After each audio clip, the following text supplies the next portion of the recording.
Now is the winter of our discontent, made glorious summer by this son of York, and all the clouds that lowered upon our house in the deep bosom of the ocean buried.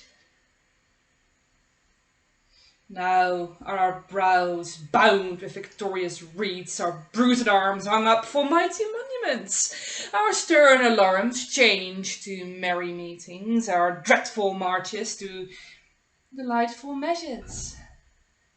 Grim-visaged war has smoothed its wrinkled front,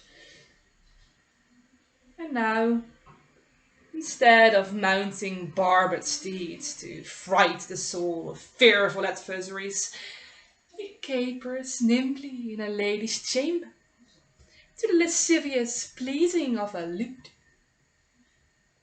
But I that am not made for sportive tricks, nor shaped to court an amorous looking glass, I that am rudely stemmed, and one loves majesty to strut before a wanton ambling nymph, I that am curtailed of this fair proportion, cheated of future by resembling nature, deformed, unfinished, sent before my time into this breeding world, scars half made up, and this so lamely and unfashionable that dogs bark as I hold by them.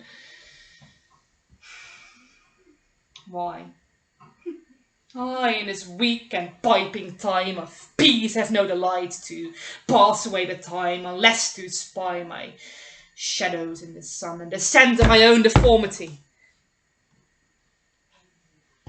And therefore, since I cannot prove a lover, to entertain these well-spoken days, I am determined to prove a villain, and hate the idle pleasures of these days.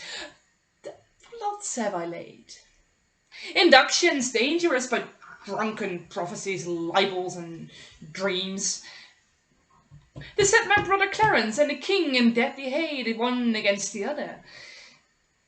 And if King Edward be as true and just as I am subtle, false, and treacherous, this day should Clarence closely be mewed up about a prophecy which says that G of Edward heirs the murderer shall be.